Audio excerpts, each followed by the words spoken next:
नमस्कार प्यारे साथियों, आज हम डिस्कस करेंगे क्लास 12th भौतिक विज्ञान का एक very most important model paper. और उसमें सबसे खास बात है, ये जो मॉडल पेपर आपका है न्यू पेपर पैटर्न पर आधारित है। क्या है, आपका जो paper pattern new paper pattern है उस पर आधारित है। और साथ साथ इस पूरे मॉडल पेपर का हम हल के साथ इसको डिस्कस करने वाले हैं।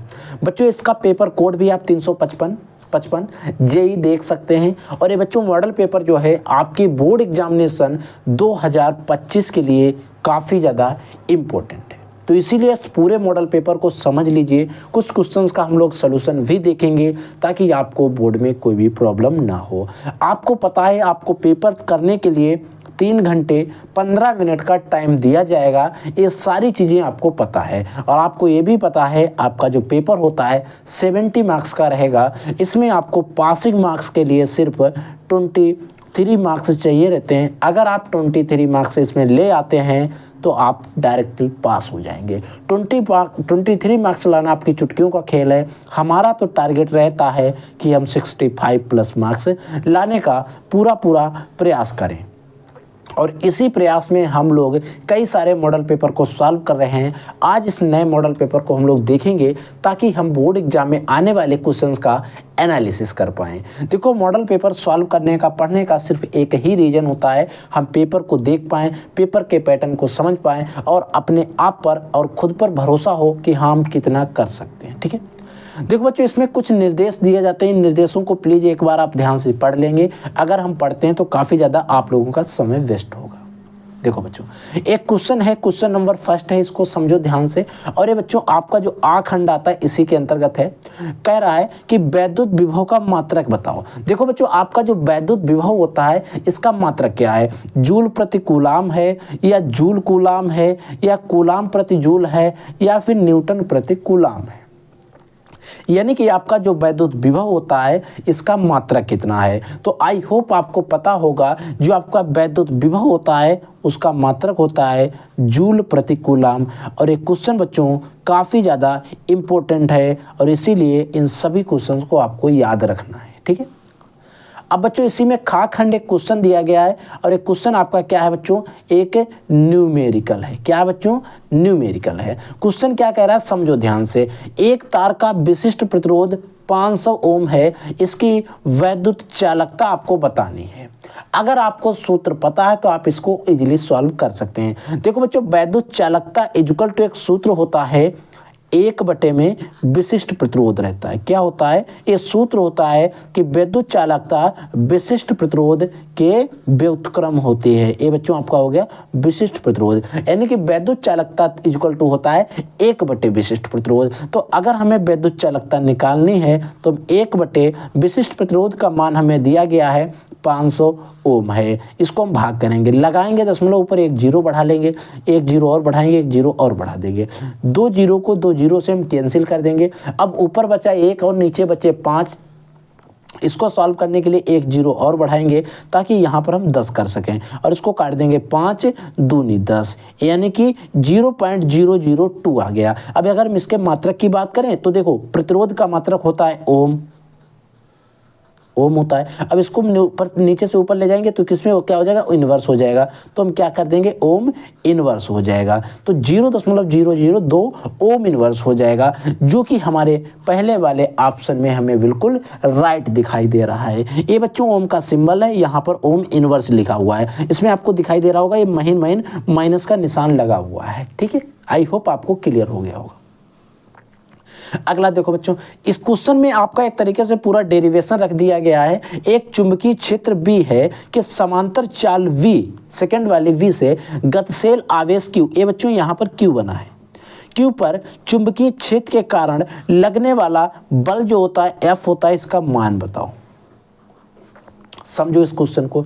एक चुंबकीय क्षेत्र V है, मान लीजिए ये हमारा कोई चुंबकीय क्षेत्र क्या है? V है।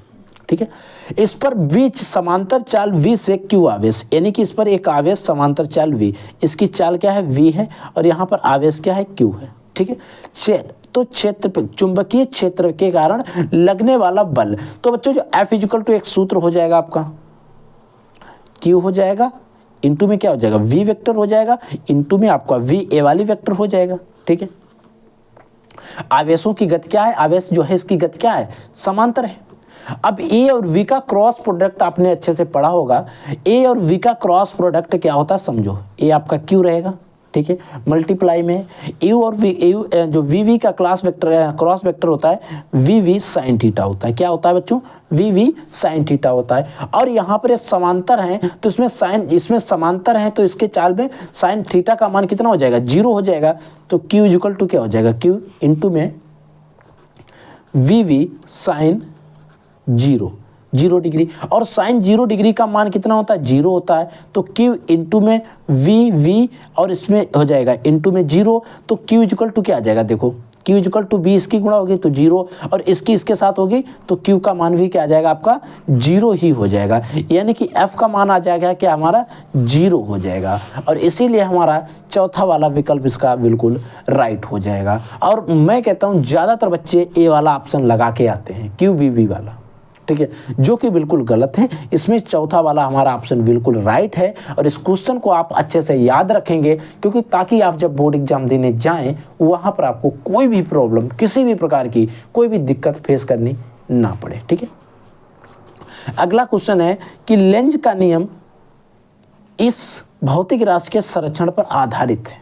लेंज का जो नियम है किस भौतिक राशि के संरक्षण पर आधारित है। एक ऑप्शन दिया गया ऊर्जा के संरक्षण के सिद्धांत पर, और दूसरा ऑप्शन आपका दिया गया है नेक्स्ट पेज में है आवेश संरक्षण के सिद्धांत पर, या संवेग संरक्षण के सिद्धांत पर, या द्रव्यमान संरक्षण के सिद्धांत पर, किस पर आधारित है।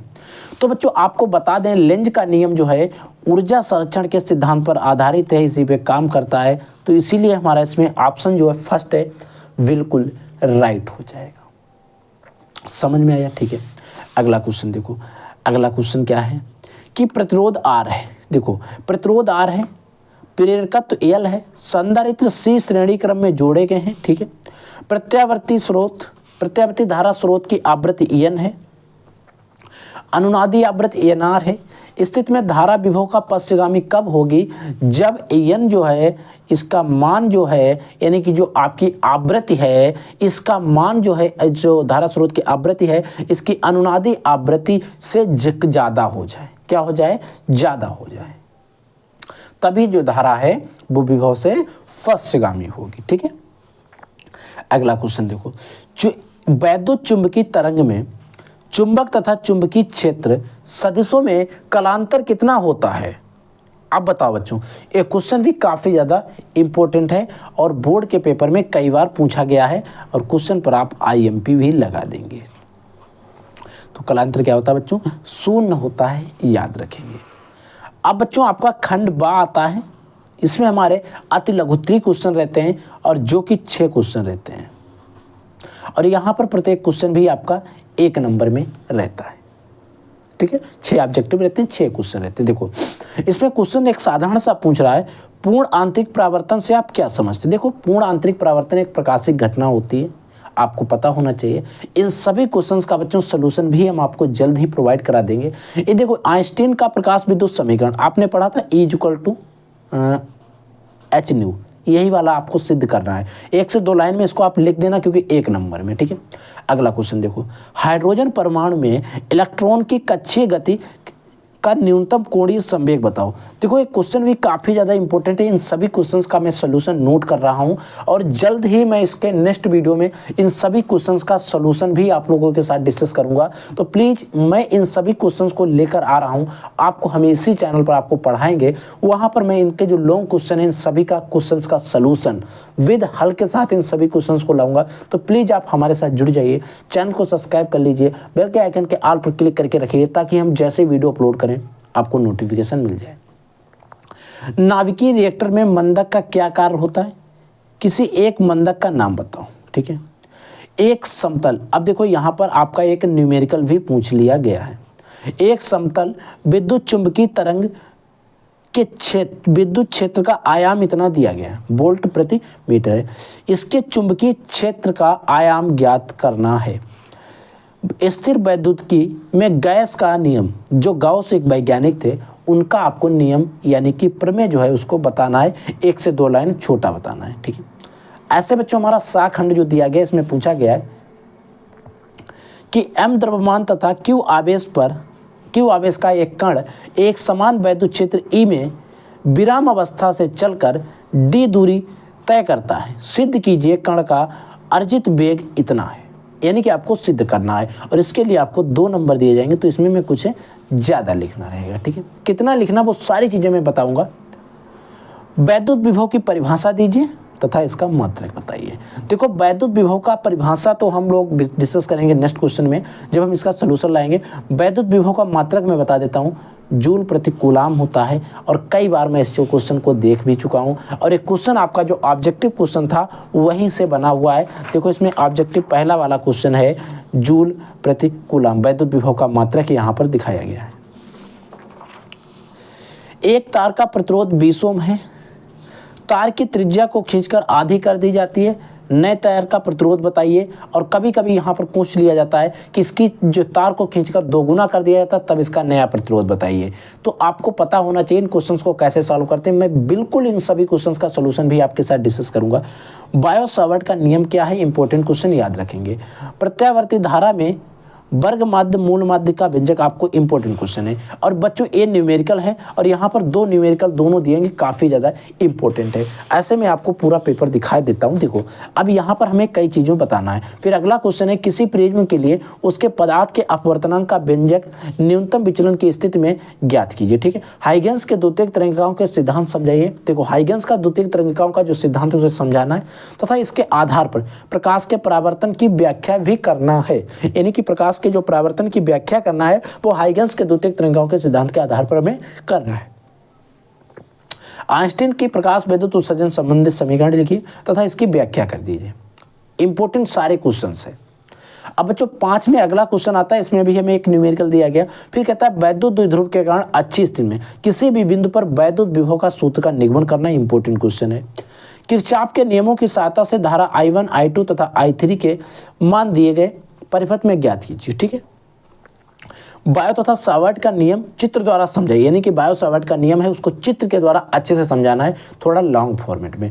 चुंबकीय क्षेत्र का सूत्र भी हमें लिखना है। एक समान चुंबकीय क्षेत्र में एक धारावाही लूप लटकाया जाता है, ये डेरिवेशन है।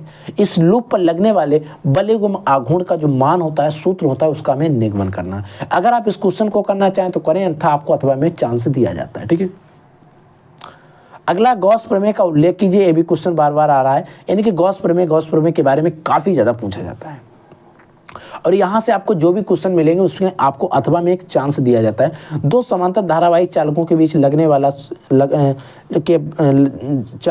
दो समांतर धारावाही चालकों के बीच लगने वाले बल के लिए सूत्र स्थापित की परिभाषा दीजिए।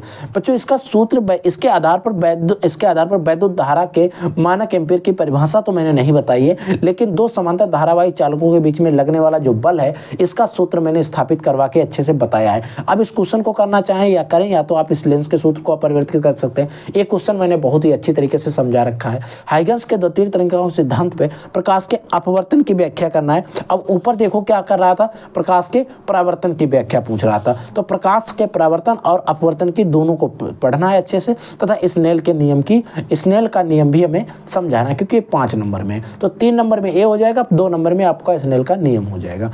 नाभिकीय विखंडन तथा नाभिकीय संलयन को आप क्या समझते हैं, इनके बारे में आपको बताना है। और 2 क्वेश्चन आपको नीचे दिए गए। इतना पूरा पेपर होता है और इसी पेपर में से आप हमें कमेंट करके बता देना कि आपको कितने क्वेश्चन पहले से तैयार हैं। अन्यथा मैं इन सभी क्वेश्चंस का सॉल्यूशन आपके साथ जरूर डिस्कस करूंगा और जल्द ही आपके लिए मैं वीडियो लाऊंगा जिसमें मैं इन पूरे क्वेश्चंस का सॉल्यूशन अच्छे से डिस्कस करूं, ताकि आपकी तैयारी जो बोर्ड एग्जाम 2025 की है वो काफ़ी अच्छे से हो सके। ठीक है बच्चों, तो आप लोग पढ़ते रहिए, आगे बढ़ते रहिए। आपके मन में कोई डाउट होता है, कोई भी क्वेश्चन होता है, एनीथिंग किसी भी प्रकार का इस पेपर से रिलेटेड, क्वेश्चन पेपर से रिलेटेड, या मैं जो मॉडल पेपर सॉल्व कर चुका हूँ विद सॉल्यूशन के साथ, उनमें भी किसी क्वेश्चन में कोई डाउट किसी भी प्रकार का रहता है तो आप प्लीज़ वीडियो के कमेंट सेक्शन में कमेंट करके हमसे डाउट जरूर पूछिएगा। ठीक है बच्चों, तो आप लोग पढ़ते रहिए, आगे बढ़ते रहिए। I will take in next class. तब तक के लिए जय हिंद, वंदे मातरम।